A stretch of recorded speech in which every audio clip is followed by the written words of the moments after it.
Okay. All right. Looks like we're live. I don't think anyone's here yet because this was super impromptu. So we're just going to wait for people to show up here. But in the meantime, I wanted to talk about AtCon, which just happened this last weekend. And if you're not familiar, AtCon was it was a small gaming convention that me and the other guys from Absolute Tabletop, I have a hair right here, I can see it in the camera. There we go. Me and the other guys from Absolute Tabletop put on. It was hosted here in my hometown of Tacoma at my local gaming store called Tacoma Games. And it was a just small gathering of geeks. We had just over 40 people there, including myself and all the AbTab guys and our spouses. Also, Nate from WASD 20 was there, and he helped us out a lot. So, yeah, we had a really good time. And if you're interested in seeing some more from the convention, you can go to the Absolute Tabletop Facebook page, and we posted a bunch of videos and photos there. And it was just a lot of fun, man. It was so cool. We've never done anything like that before. I've certainly never done anything like that before. I've been sort of involved in the organization of like Brigade Con in the past, but that's an online convention. It's a totally different beast. Coordinating something in person and an actual event with people is it's a lot of work, but it ended up being so worth it, and everyone was so awesome, and it was just a really good time, and I can't wait until next year as well. So yeah, it looks like we got some people showing up here. I'm gonna open up the chat so I can see it here. Awesome. Yeah, it's been a while since I've done any videos. It's just been really busy with, we had the Oath of the Frozen King Kickstarter happening, and then we rolled right into preparation for AtCon, and then now AtCon is over, and so it's sort of opening up a little bit. I'm still very busy, but just less so. So I'm just going to hang out here for about an hour, 45 minutes or an hour, answer some questions. I've done a couple of these in the past, and they're always a lot of fun. People seem to enjoy them, and this sort of time seems to be ideal. I think people are getting home on the East Coast. People are starting to get home, and starting to wrap up their workday on the West Coast. So it seems like a good sort of optimum time to do it. So if you guys have any questions about running the game, about being a player, role-playing, anything like that, just go ahead and leave them in the chat, and I will answer as many as I can. If I don't get to your question, if I pass by it, feel free to post it again later in the chat, because it tends to go by pretty fast. So I'm going to open up the chat here and see what we got so far. Got some people showing up. Thank you, everyone, for stopping by. Performance Check is here. Rob Coletta. Austin Howard has a question. He says, "Hey man, question I've been wanting to ask. Your opinions on a Paladin of Chaos, playing a Paladin that doesn't have to be straight edge." Yeah, I'm a fan of that. I love Paladins that aren't just strictly lawful good, and I love that in 5th edition you can play a Paladin that is not lawful. It used to be in previous editions that if you're going to play a Paladin, the Paladin had to be lawful. And I like the idea of being able to be sort of a holy imbued avenger, or just, you know, essentially a knight devoted to a specific sort of edict or deity, and being able to sort of play around with that kind of stuff. So yeah, I'm a fan of paladins that are not strictly just lawful or good, definitely. Christopher Huff said, "Is Harbinger version 0.3 going to be solely focused on the Mechanist?" It's not solely going to be focused on the Mechanist, but it is going to be mostly Mechanist stuff, because it's going to involve a fairly in-depth rework of the Mechanist and how the Mechanist functions. And so we don't want to overload people with a big rework of one of the core classes and then a bunch of other stuff in addition to that. So mostly it's going to be little tweaks, minor changes here and there, and then the Mechanist rework, which will allow us to cultivate sort of feedback based on the Mechanist. And so we're able to just get feedback about the Mechanist, and be able to sort of tune them in exactly as we want them. But we actually playtested the Mechanist at AtCon. We had 2 version 0.3 Mechanists at the table at my Harbinger game that I ran in person. And they seemed to really like it. And I learned quite a bit about how the Mechanist should function and all that kind of stuff. And so we've already made some changes based on the feedback from those players at my table. So I think you guys will really like the new Mechanist if you're playing Harbinger. The focus is on spheroids, making spheroids more potent and making them more utility. Getting away from the core trinity of classes and not, sort of putting the mechanist into the rogue box, but rather just kind of rethinking how the three core classes interact with each other. Usually you think fighter, wizard, rogue, right? But we're wanting to have it be more magic martial utility and having the mechanist be that utility class that is, really good at sort of being a support utility person in the party. So yeah, very excited about the changes to the mechanist, and it's one of those things where, as I was rewriting it, it just felt really right. And I think that we'll, based on how the mechanist rework goes, we might go and rework some of the other classes like the Treader and the Mancer. I don't think the Treader and the Mancer will change as much as the Mechanist is changing. But I also want to make it clear that like the Mechanist is not a different class. It feels like the same class, and a lot of the features that you like are there. They've just been reworked a little bit. So, yeah. Travis C says, I need part 2 of Tomb of Horrors. Yes, I was in a Tomb of Horrors game on Mini Terrain Domains channel a month or two ago. And we are trying to schedule part 2. It's always tough to manage that, but I think that now that AtCon is over and everyone's schedule's kind of opening up, that you will probably see part 2 of that game fairly soon. Patrick Gallagher says, any tips for constructing a mega dungeon? I've never constructed a mega dungeon, and to be honest, I'm not a huge fan of mega dungeons. I feel like it's just not in my play style to do a mega dungeon. I like things that are a little bit tighter and more focused. And so I don't have a ton of tips on a mega dungeon. But what I would say is look at existing mega dungeons. Look at things like the, I think it's called the Emerald Spire. From Paizo is a great example of a good mega dungeon that's done well. All the different levels are very diverse. There's lots of different things going on, different challenges, different types of monster, but at the same time, it's all very focused around this sort of theme of the emerald, the crystal stuff. So maybe check out Emerald Spire if you're interested in constructing your own mega dungeon. Let's see what else we got here. Darmus DM says, from where did you get the cover illustrations for your DM binder? I got them from the Dungeon Crawl Classics PDF, which I then printed off onto brown paper. And actually, I don't know, my binder is somewhere, but it's not. Actually, I'm not sure where my DM binder is. That's a problem. Anyway, yes, I printed them off from the Dungeon Crawl Classics PDF. It has really awesome art on there. Edward Hinch, planning on starting to GM my own game soon. Any tips or advice for a first-time GM? Yes, I always say keep it simple. Focus on 1 or 2 things that you think are cool.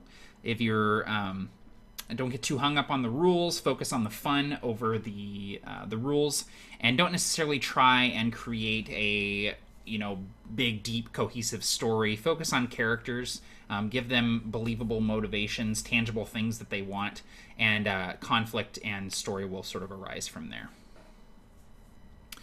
Amanda Corp says, I'm making a one-shot for a few friends that want to try D&D. They don't know anything about the game besides the idea of roleplay plus dice. What would you recommend for an easy but fun learning session?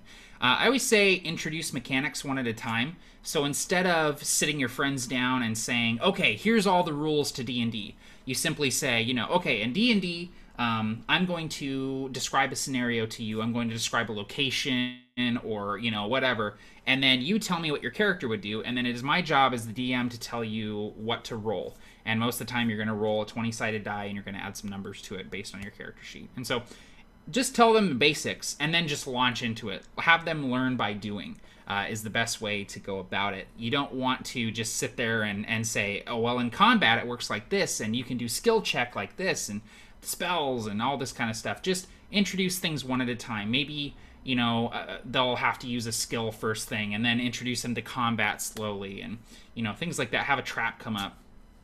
Just sort of introduce the things one at a time, because while D&D and RPGs in general can be fairly complex, most of the time, the general conflict resolution mechanic is very simple. And so if you just explain to them how resolution works, if you want to try to do something that is difficult, you have to do this and you're looking for this. Whatever system you're playing, there's always a conflict resolution mechanic. If you just explain how that works and then just launch into the session, explain how things are going. You guys are in, an underground cavern, and the walls are dripping with water. There's slime all over the walls. You hear that there's something coming from deeper into the dungeon towards you. Character name. What would you like to do?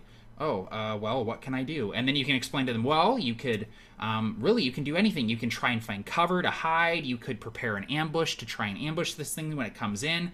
You could scout ahead, trying to sneak to see what it is. You can give them ideas for what they want to do. Don't just say, well, you can do anything. You know what I mean? Because players get decision paralysis. So yeah. So to sum it up, just, introduce concepts one at a time. Introduce the conflict resolution mechanic of whatever game you're playing early on so that they know what they're doing, and then just sort of learn by doing. Mark Wright, question, do you have characters that you once played as NPCs? If so, who or what are they? I don't think that I do. I've never had a character become an NPC that I've played. But I'm not opposed to that idea. It's never come up. But my Amazon Echo just started listening. Never mind. That was weird. Sometimes my Amazon Echo thinks that it hears its name and it wants to talk to me. But I'm going to turn down this light. It's a little warm. There we go. So yeah, I've never done that before, but I imagine that, you would just sort of introduce them like you normally would as a non-player character, but you wouldn't want them to come in as like a Dungeon Master PC where they're like with the party doing stuff and things like that. I would just treat them like I would any other non-player character. Okay. William... Oh, wait, here we go. Encounterbalance is here. Hey, man, he says, question, getting ready to play my first ever Call of Cthulhu game. Awesome. I saw that. I saw you post about it on the AbTab group. What would you say are the prime elements of what makes that setting feel right in a game? So don't feel the need to explain everything is one of the things that catches game masters, or excuse me, keepers of forbidden lore, as they're called in Call of Cthulhu. You don't have to explain everything. Part of weird horror is the unexplainable. Mysteries can be left unsolved. Things can just happen. Monsters don't necessarily have to be explained about where they came from or what they are or, what their origin is. Be okay with weird horror and be okay leaving things sort of open-ended. The idea of Cthulhu and Lovecraftian mythos in general is that there are some things that the human mind cannot fathom, right? There are things that are unreckonable, and that's a big sort of pillar of Lovecraftian horror. And so monsters that don't make sense, things that you see that don't necessarily mean anything, be comfortable with that. And then the other thing is, whenever I plan a Call of Cthulhu game or any sort of like investigative session of any kind, where you're trying to solve a mystery, I start at the end. I think about, okay, what is the resolution of this investigation? What actually happened? If they're solving a murder, how did the murder happen? Exactly what happened? Who killed who? At what time? On what day? And then work backwards from there towards the beginning of the mystery. And decide what clues you want to include, and also include some red herrings. Things that seem like they might be important, but actually aren't, are probably the best tips I can give you for Call of Cthulhu. I love Call of Cthulhu. William Hazelwood says, hey, Matt, greetings from New Zealand. Hey, man. Watching Provoker Season 1, I listened to it on my commute. When is the next episode of Season 2 planned? So we don't actually have the next session of Bleak Raft planned just yet.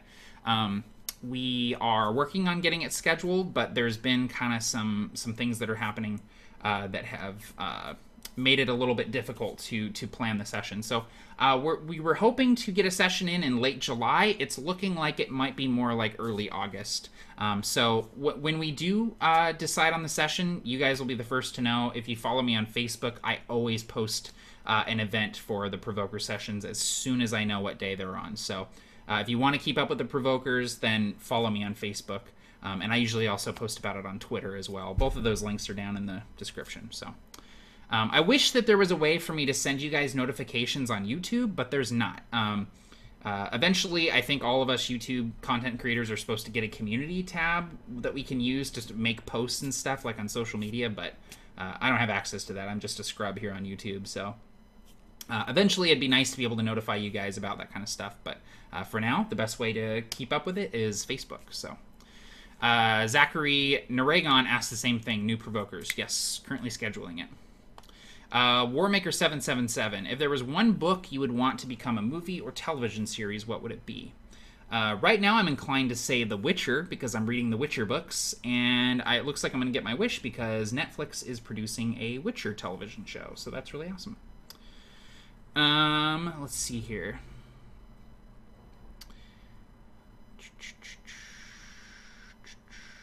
Slade ASMR. Hey Matt, Slade here. Pleasure to game with you on Overwatch the other day. My question is, who do you main?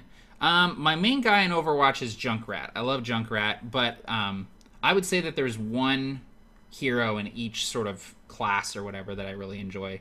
I really enjoy Orisa and D.Va as tanks. I love Torbjorn. I love any sort of like turret stuff, so I like Symmetra as well. But my main like character that I'm actually like fairly decent with and feel like, okay, yeah, I can do some good here is probably Junkrat. Julian Martin says, hey Matt, how would you talk to your DM if he was all about the rules and it was really starting to wear on you? So this is always difficult. Sort of interpersonal conflict at the table is always tough, and I get a lot of questions about this because I think it's one of the things that catches us up a little bit.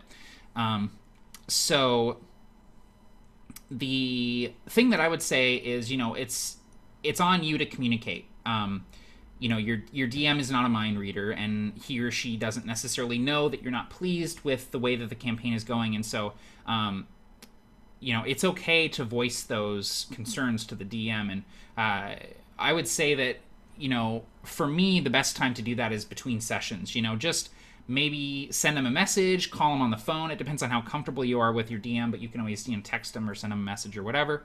And just say, hey, man, having a really good time, enjoying the campaign. I was wondering if maybe we could do this or this.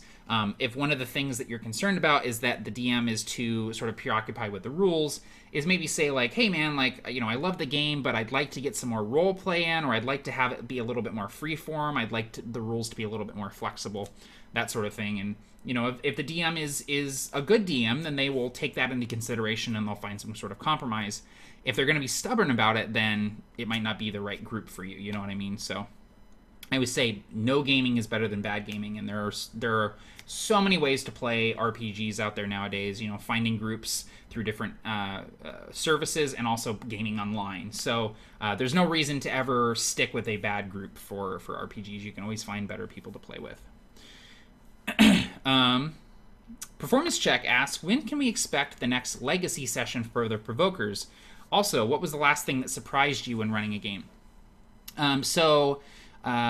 The next Legacy session, we don't have it scheduled yet, but it's going to be Nate's Legacy session, so it'll be Erdon, and it's going to involve Erdon going into the far north to find his dad, who left in the original Provokers campaign. So Nate and I need to get that scheduled. That's totally my fault. Nate was super on top of it and gave me some dates, and then like some personal stuff happened, and I was busy with work, and it just ended up not happening. So, but we will hopefully get to that soon. Oh, and what was the last thing that surprised me when running a game? I think it was, okay, so this was at AtCon.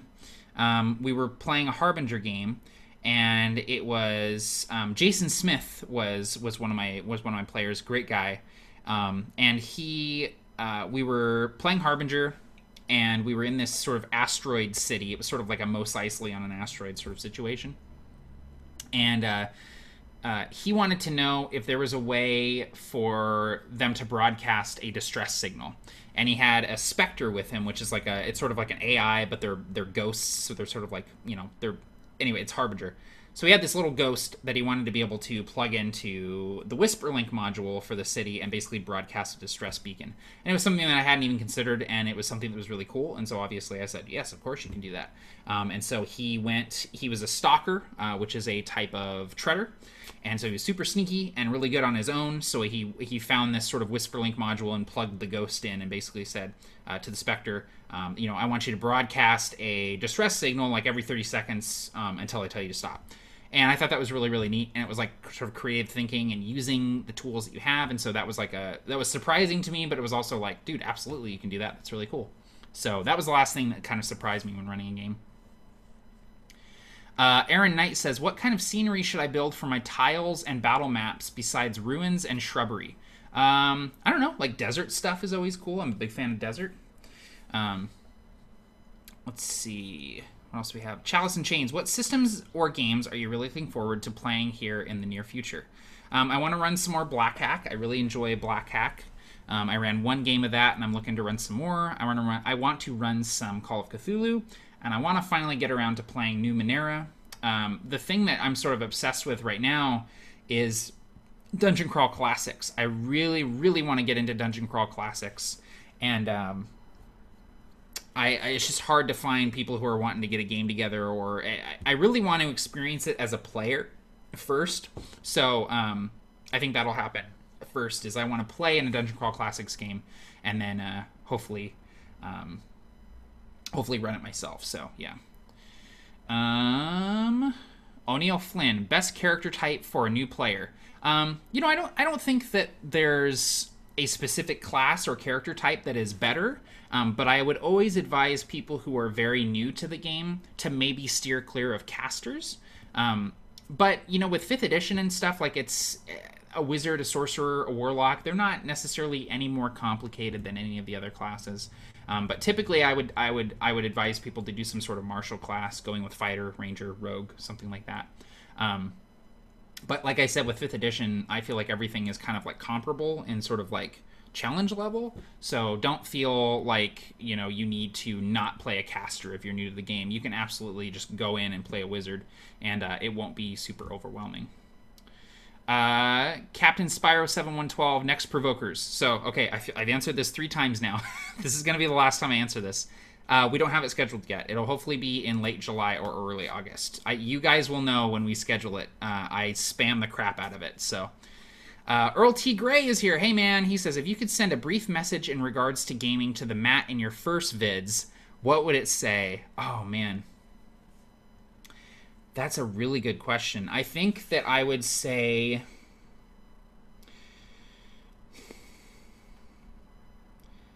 I would tell him to not get discouraged, and that there's going to be some drama that goes down with your home group soon, but to not worry about it, because you're going to find the best group of players you've ever played with, and it's going to be online, so don't worry. You know what I mean? I just basically tell them, like, don't get discouraged, because there was a long while there where I was very discouraged about RPGs and kind of got away from them a little bit. You'll notice that there's about a year gap, not a year, less than a year, like 6 to 8 months gap in between some videos a few years ago, and that was when I was like really kind of struggling with what I wanted to do with the channel and RPGs and stuff like that. So but now I feel like I'm in like the golden age of RPGs for me personally, so I'm really enjoying them. Of the Vast Ocean, James is here. He says, whoa, this dude is over here answering questions. You'd think that, wouldn't you? Warmaker 777. For books, I recommend taking a look at the Wings of War series by Bryce O'Connor. Really great books. They get very dark at times, but I found very inspiring for D&D. Very cool, man. I'll have to look them up. Rory McDonough says, skills like herbalism, alchemy, and medicine seem incomplete. Do you do anything with them, or is it just me? Yes, I love stuff like that. I love herbalism, alchemy, any sort of like gathering sort of skills. I feel like those are utility skills that are often overlooked. Sorry, there was a weird shadow on the wall. I was making sure the delivery guy wasn't here. Expecting a package. But if you watch my Iron Lords of Zakesh game, we actually use the herbalism kit all the time. Because that was something that my wife Tila, she was really interested in her character. She built her character to be good at sort of like gathering herbs and like making poultices and things like that. And so I've sort of worked that into the game. If you have a player who has, put effort into being good at like herbalism or alchemy or medicine, make sure you give them opportunities to use those skills. And if they try to use those skills, work with them on it. I've played with DMs before where my character or another character at the table has been really good at like herbalism or medicine or whatever. And they say, is there any way that I can like scrounge for plants to sort of help this person who's, you know, contracted this poison or disease? And the DM goes, no. And it's like, okay, well, I'm glad I, you know, took points in this basically. So they're not, you know, they're not strictly laid out what you can do with those skills, but it's sort of up to you as the dungeon master and your player as the player to sort of work with each other and find a cool way to use those things. So, oh hey everybody, Vince is here. He's gonna meow. Kim Hulagonga says, when is the next Harbinger playtest? So we don't have a concrete date for it. We'll definitely announce it, but it'll be soon here, like within the month. Your humble game master says, inspired by The Witcher, do you think you'd ever dabble in grim and gritty RPGs like Warhammer Fantasy Role-Playing? Yes, I actually, I love Warhammer Fantasy Role-Playing. I had a long campaign of it in college. We had a long Warhammer Fantasy Role-Playing game campaign, and I'm actually looking at, there's a new game that just came out that I backed on Kickstarter called Zweihander. That's like, it's basically like 2nd edition Warhammer Fantasy Role-Play. I've looked at that a little bit, you know, maybe running that. And also, I know that Cubicle 7 is going to be publishing a new Warhammer Fantasy role-playing game that I'm interested in. So I love dark and gritty stuff, man, for sure. Edward Hinch says, thanks for the answer before. Any Session 0 tips? Yeah, Session 0 tips, I would say that, you know, come to the table with some ideas. Don't just sit down and say, all right, well, what do you guys want to play?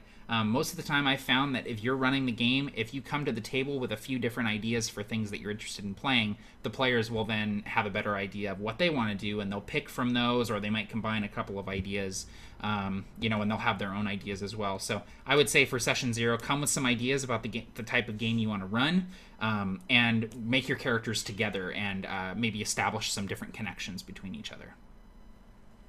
Kivitas Militaris says, hey Matt, great channel. Quick question. One of my players in my current campaign has a shift schedule and can't make sessions sometimes. How to deal with an absent character in the game? This is always tough, man, and I've dealt with this before and still deal with it sometimes when I try to get home games together. But what I would say is just don't worry about it too much. Just assume that the character is there, or that they're off doing something else important, and they'll just kind of, you know, phase them in as you can. We actually had a funny sort of thing where we had a player that wasn't able to make our Pathfinder game regularly, and so we worked it into the lore that his character would sometimes phase out of reality, and it was like built into his backstory, and it actually made sense in the campaign. It sounds kind of bonkers when you say it out loud, but basically there would be times when he just wouldn't be there, and it was just part of his character. So there are ways that you can work around it, but I would say mostly just like don't fret about it too much, and don't try and find necessarily a story reason why they're not there, and it'll be fine. Christopher Huff says, I'm glad the Mechanist is getting more utility because one of my players is really into it. Will the levels go beyond 5th in the next version? No, we're not planning on getting the levels up to 10 yet. Just because we are reworking the Mechanist, and we don't also want to throw 5 more levels in there.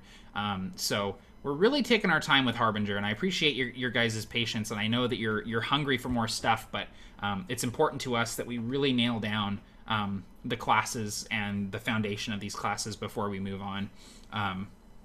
This is the first sort of like full rule set and classes that I've ever designed, and so it's incredibly valuable to me, the feedback that we've been getting and you guys play testing this game, and so it's important to us that we do it right. And so yes, the classes will be going up to level 10 very, very soon, probably in the next few iterations of the playtest, but for now we're really focusing on the Harbinger, or the Mechanistry work for Harbinger 0.3.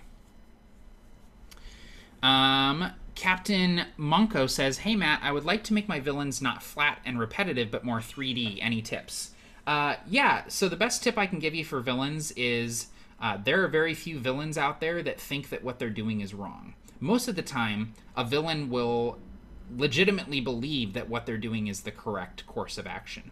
You know, even looking at somebody like Emperor Palpatine, you know, Emperor Palpatine was power hungry. He was obviously evil, but he also thought that he was bringing justice and order and organization to the galaxy that was otherwise in chaos. If you look at somebody like the Corruptor, he was fed up with the status quo and saw firsthand the evils and destruction that mortal life can bring forth on each other. And part of his goal was to sort of eradicate this and just start over fresh. So think about the character. Think about the villain as a person. Think about why are they doing this? What motivation do they have? If you just focus on really simple, tangible motivations, the character will automatically have a lot more depth to them. So, yeah, that's the best tip I can give you there. Performance Check says, I like the idea of the Spectre being multi-purpose like you mentioned with your AtCon session. What other interesting applications do you think they will have in the future? You know, I'm not sure. And in the 0.2 playtest, we included some Spectre abilities that you could apply to your Spectres. Things like, you know, they can boost the damage or the defense of the ship. They can scan for Astra signatures. They can autopilot the ship. They can summon Astra Wraiths to defend the ship if the ship is boarded. Oh my gosh, my cat's hair is everywhere. I don't know if you can see that. We need to brush you, buddy. But yeah, I like the idea of having the Spectres be very useful, having them be utility. You know, being able to bring a Spectre with you onto a planet or a moon or a derelict ship and utilize them in different ways. You know, sort of like R2 is in Star Wars, where R2 is always plugging into stuff and doing things. So we're definitely going to explore different options like that for the Spectre. Absolutely. Okay, I'm starting to get behind on questions, guys. Thank you so much for all your questions. This is great. Ben Buckner says, how would you handle a scenario where players are going to discover an ancient library? Think of if we found the Library of Alexandria. Well, the first thing that comes to mind is that it would be very hard to determine the scope of what you found, especially if you're just a guy. You know, if you're just a person and you came upon the Library of Alexandria, it would be incredible. It would be so impressive, but it would also be outside of your scope to really understand exactly what you had found. And so really just instilling in your players the awe, you know, the sense of, wow, we really found something here, to the point where we can't even really fully understand exactly what we found, because a lot of this stuff is, you know, thousands of years old, centuries old, whatever.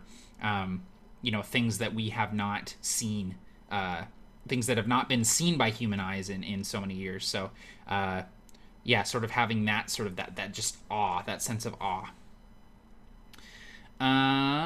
Mike Gold says, tips on handling metagamers who deny they're doing it. Have spoken to the player. There's a short-term solution, then it happens again. Complication. He's my DM in another game. Don't want to lose playing.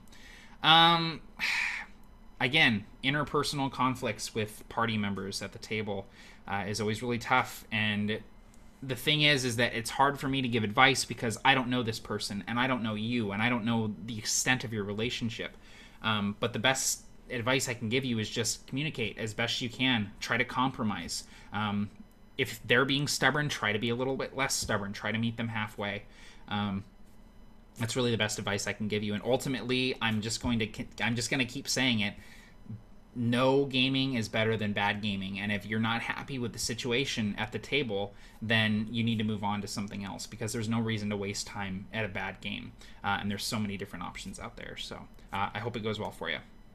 Earl T. Gray, thanks for the response. It was cool to see your slimmed down GM binder and how you streamline things. Yes, I've definitely sort of streamlined the way that I like to do things, the way that I prep, the way that I run the game. I'm just sort of like continuing to simplify and streamline things, and really sort of, I'm constantly discovering my new DM style. And I think that's important. And I think that that's something that will never stop for me. I will always be constantly discovering new ways to do things and new ways that I prefer doing things. So. Zachary N says, just wanted to say I'm a truck driver and binge watching The Provokers is awesome. And as a brand new DM, it's given me tons of inspiration. Also, I'm DMing for the first time tonight. That's awesome, man. Good luck. Good luck. I hope you have a great time. Let's see here. Performance Check says, what franchise would you like Cubicle 7 to tackle next? They seem to be masters of the role-playing game adaptation. Yeah, between Cubicle 7 and Modifius and Fantasy Flight, they own like 80% of the intellectual property in nerd culture. You know what I mean? Modifius has Fallout and Conan and Star Trek. Fantasy Flight has Star Wars, Legend of the Five Rings, all this other stuff. And then you have Cubicle 7 with Lord of the Rings and Warhammer. Something that I would like to see done really, really well is an Avatar: The Last Airbender RPG. I love that world, and I feel like it's just perfect for an RPG. And I know that there's a Fate hack out there for it and all kinds of different things. I think I even saw 5th edition rules for playing in the Avatar: The Last Airbender world. But I would love to see like an official published RPG. I feel like the Fantasy Flight's narrative dice system would be really cool. You could work that into bending somehow. I don't know. Anyway, I would love to see an RPG of that. Lance Turner asks, how much campaign prep do you feel you can actually do before you know for sure what types of characters the players may create and what type of backstory seeds they may give you? I don't like to do a ton of campaign prep before that stage. I like to involve the players' backstories as much as possible and really get them entangled and embroiled in what's going on in the world. So most of the time, if I'm prepping for a campaign, I like to have a general idea of what's going on, what sorts of villain they might come up against, what sorts of conflicts are going to be happening, what factions are at work. But yeah, most of my prep will happen, or my planning rather, will happen, after I know who the characters are and sort of what their connections are. Performance check. Also had a player that would phase in and out of time and reality. Super fun when they would return and everything had changed. Yeah, it's a good way to do it, man, especially if the player is not around. Adarmus DM. Have you any websites to advise offering useful tools for DMs? The one that I always recommend is Donjon. If you just search for Donjon, it should come up. Awesome randomizer tools for a ton of different games, but he has a lot of 5th edition stuff on there. Random NPCs, locations, adventure hooks. You can randomize a dungeon with a map and everything. Donjon is great. I usually have Donjon open for every game that I run. Let's see here. In Counterbalance, question: when designing mechanics around 5th edition, such as in Harbinger, how much do you try to maintain a balance level laid out in 5e, and how much do you let it find its own level?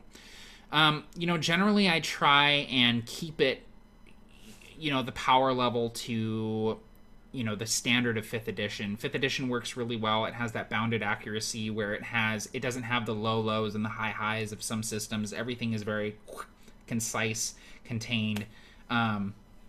So I do try and keep it there, but with Harbinger, it's difficult because you have the Astra, where you can push it beyond the bounded accuracy. It's up to the player to decide how powerful they want to be, because the more powerful you are, the potential negative effects stack and increase. And so for me, I feel like we found a good sort of ground floor for Harbinger over the course of a couple of playtests. And so now my goal is to, if I rework a class or if I introduce a new gameplay mechanic or a new spell, I don't want to have to bring everything up to meet that thing. I want that thing to settle in and level with everything else. So the Mechanist rework, right? It was important to me that the Mechanist not go up. It was important to me that the Mechanists simply come up in usability and utility and cool factor with the other two classes, the Treader and the Mancer. So that's sort of like, once you establish sort of that ground floor of power or, balance, then you can kind of go from there. But to me, balance has always been a very sort of like dirty word where I'm not so concerned with balance. Typically when people talk about balance, they're talking about damage, right? They're talking about combat, how effective you are in combat.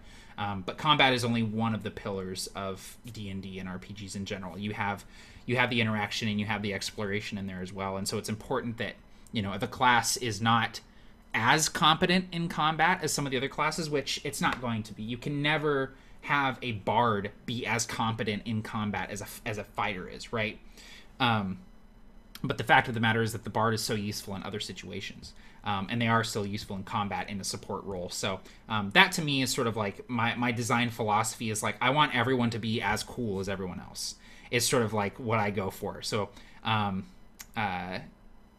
that's sort of my philosophy when it comes to designing games. So okay, Jonathan M. Hey Matt, have you and or the other Absolute Tabletop people thought about streaming RPG games on Twitch? I know you guys use YouTube, but it was curious.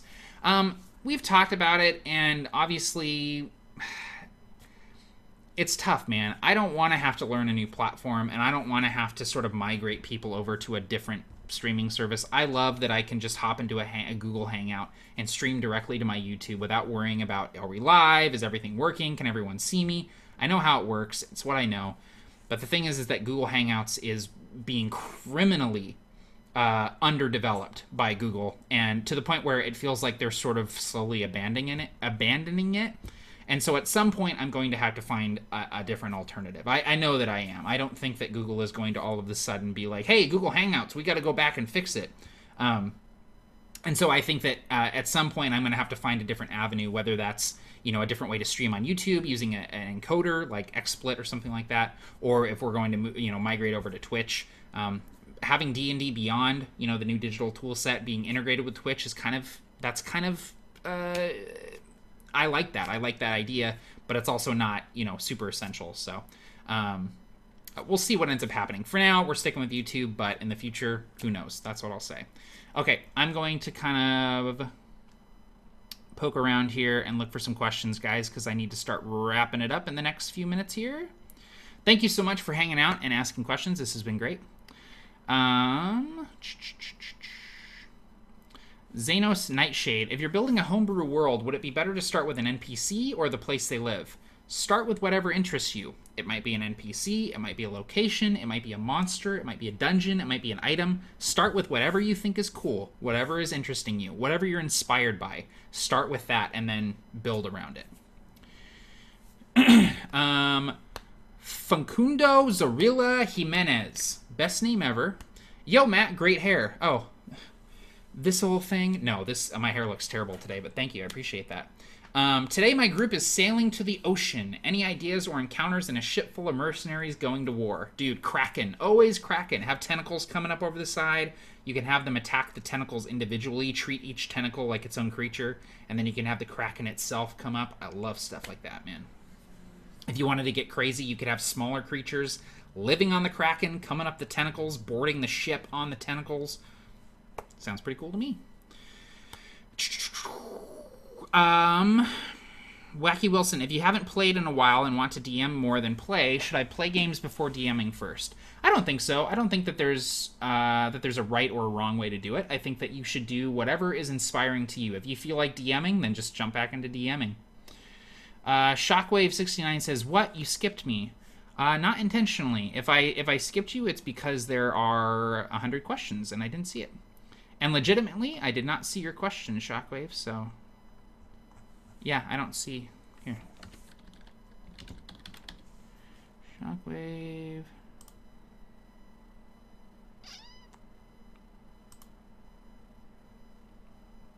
Oh, here we go. You asked, what's the most important thing in a homebrew campaign? It's my first time being a DM, and I really wanted to create my own adventure in my own world, but I don't want to overplan. So... the thing that I tell people if they're wanting to create their own world and they're running in a homebrew is start small. Start very small. Begin with a single location, a village or a town, right? Decide what sorts of interesting things are in that town. Mostly characters. Focus on the people. Give those people very simple, very tangible motivations. Have some of those motivations conflict with each other so that then you have kind of cool conflicts. Fill that town with a few adventure hooks, maybe tied to those motivations and conflicts. Put a dungeon nearby, put some monsters nearby. Boom, you've got a good game of D&D. So start small. Especially if this is your first time building a homebrew world. Start kind of small, start simple. Focus in on something that inspires you that you think is cool, and then build outward from there. That also allows your players to collaborate with you and build alongside you. So,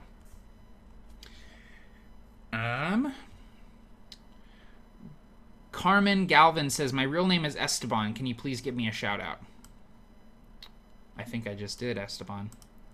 James Endris, are there any adventures you would recommend for new players? I'm planning on starting a new campaign for newbies, and I'm hitting a bit of a stone wall. Good adventures to starting out. I love the D&D starter set. The adventure in there is called Lost Mines of Phandelver. It's a really good starter adventure, very open-ended, a little sandboxy, very non-linear. You can kind of do things in the order that you want. It inspires me a lot, actually, of this little adventure over here, Keep on the Borderlands. The good old Module B2, right?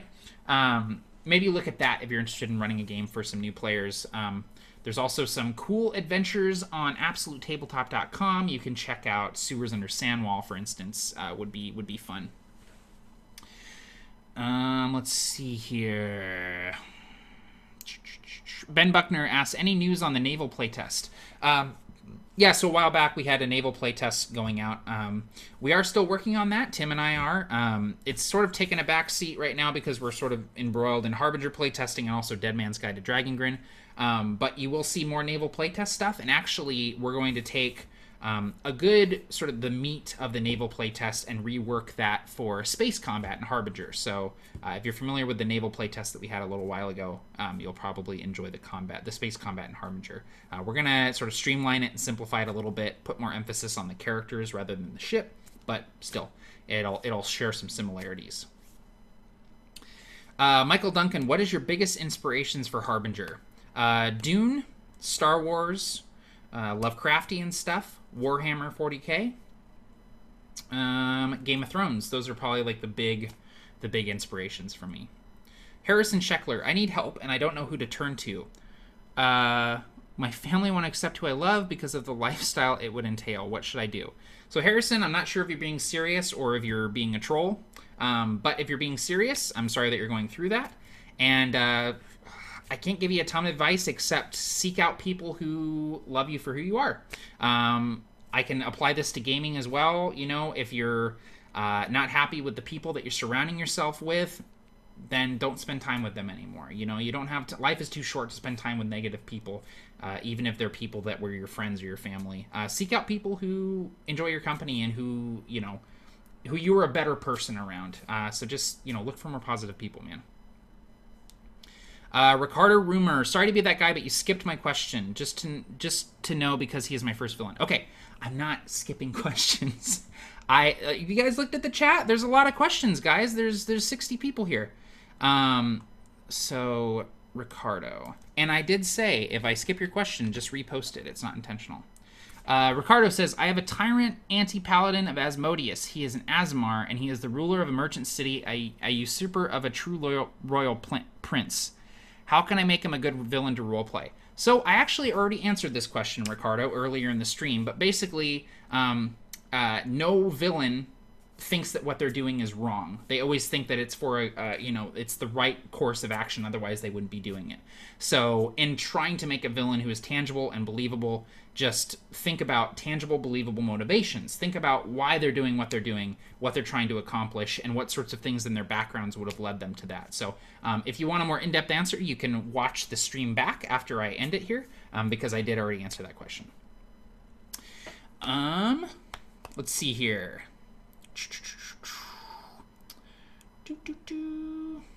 The Eclectic Nerd. I just joined, and I don't know if this was covered, but is there a release date for the Oath of the Frozen King book and PDF? Yes, there was one on the Kickstarter. It's October of this year. So if you backed it, you would have seen, anticipated delivery date or whatever, and it says October 2017. So we're hard at work on it. So Amanda Corp says, I've run Sewers Under Sandwall several times now. Still a fave, and my players always love it. Awesome. Really glad that you enjoyed it. Wacky Wilson, question, do you have a Discord for your community? Yes, if you go to the Absolute Tabletop Facebook page, the link is in the description. We have a Absolute Tabletop Discord where you can go chat with people. We run games on there. It's a lot of fun. Let's see here. Harrison Scheckler says, thank you for your support, man. Really appreciate it. Okay, yeah. So you are trolling. Okay, gotcha. Ricardo Rumor. Okay, no problem. Thank you, man. Happy to help. Performance check. Wacky Wilson, head over to the... Oh, yep, he's helping out. Kim Hulaganga. In preparing for my future Harbinger campaign, I've absorbed a lot of space-themed material. My favorite so far is The Expanse, which is a sweet TV show that I recommend. The Expanse is awesome, and I love I love the books of The Expanse. I read the books, and the show is great. I really love the show. I'm actually just getting into season 2 right now. My wife and I love it. So, yeah, The Expanse is great. Kim Hulaganga says, we appreciate AbTab's hard work. Please take time for yourself and your wife, Matt. Say the same to the guys. Absolutely, and we do. We actually just took a nice long week off prior to AtCon, and it was a lot of fun. So, Alan Ager says, just want to say thank you for making this all so accessible to us. I've learned so much from you, your team, and your vids. Awesome. Thank you, man. I appreciate that, and I'm really happy that I've helped. All right, I'm going to answer one more question, and then we're going to wrap it up here. Jose Perez says, what kind of mechanic would you use on your players to simulate amazement and overwhelming enlightenment? Example, conditions or skills, ability scores, manipulation. I actually have an answer for this.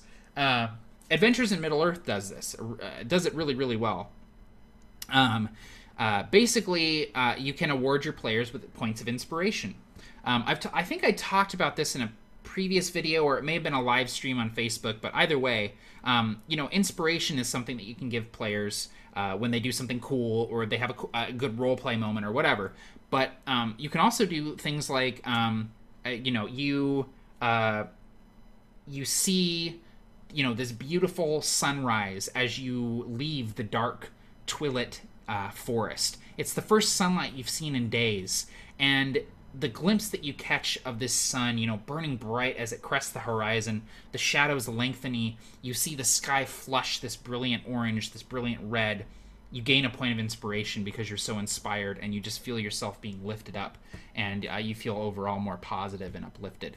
That's just a really good way of doing it. It's just handing out inspiration for that kind of stuff. Or, hey, you have advantage on your next, your next ability roll, skill check, whatever. Inspiration is very, very, very versatile, and so you can use it for lots of different things. So, Zachary Naragon, this is going to be the last one. Hey, hate to be greedy, so last question. Do you think the show The 100 could make a good RPG? So I watched like 2 episodes of that show and absolutely hated it. So I don't know what to tell you about that. I think that it probably could, just from a conceptual thing. It's kind of a cool concept, right? But I really, really disliked that show quite a bit. Yeah.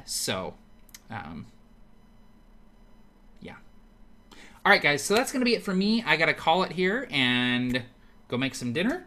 But thank you so much for stopping by and hanging out with me. I think we've been going for about an hour now, maybe a little under. I'll do another one of these here soon, and I'm also going to be doing another collection video where I go through my RPG collection and talk about some of the stuff in there. So thanks for joining me, guys. This has been a lot of fun.